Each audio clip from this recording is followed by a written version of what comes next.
Okay, I'm picking back up today as we're looking in Exodus 24. We're looking at verses 4 through 8, and we spent some time talking about verse 4, the written instructions. And so Moses also, after receiving these instructions, he builds an altar, it tells us in verse 4. He set up the pillars, one for each of the 12 tribes. And then in verse 5 it says, then he sent some of the young Israelite men to present burnt offerings and sacrifice bulls as peace offerings to the Lord.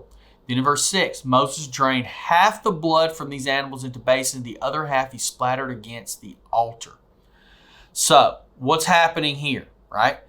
He sends these young men to sacrifice these animals. And it makes sense. Why do you send young men? They can handle the animals, right? That just makes sense. But the covenant was entered into in the context of sacrifice, right? When the Israelites sacrificed, what they were doing, they were admitting their own sin and failing before God.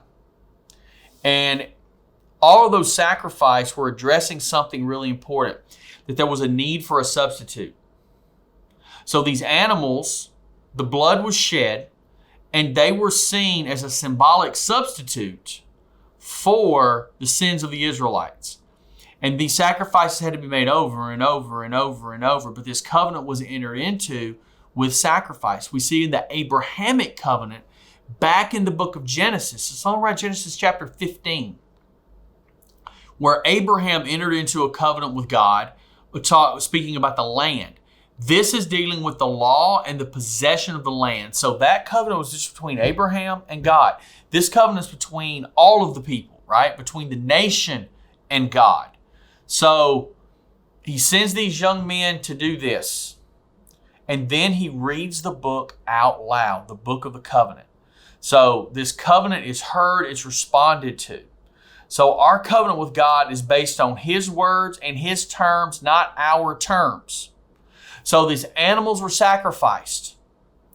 Then the law was read, and there had to be a response. See, God didn't force them into this covenant, and He doesn't force us into a covenant with Him either. It is freely entered into. God offers, we respond. God calls, we have the opportunity to respond. It's free will.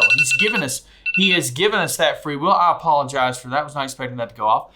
He apologizes. I apologize for that. But He looks at this and He doesn't force us to enter into a covenant with Him. He didn't make the Israelites. He doesn't make us.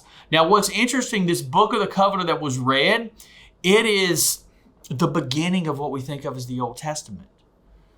That would then be expounded upon from Genesis to Exodus to Leviticus, Numbers, Deuteronomy, on over through the rest of the prophets, even over into the New Testament. It all comes from this book that was written down. And we'll stop there for today. You guys be blessed.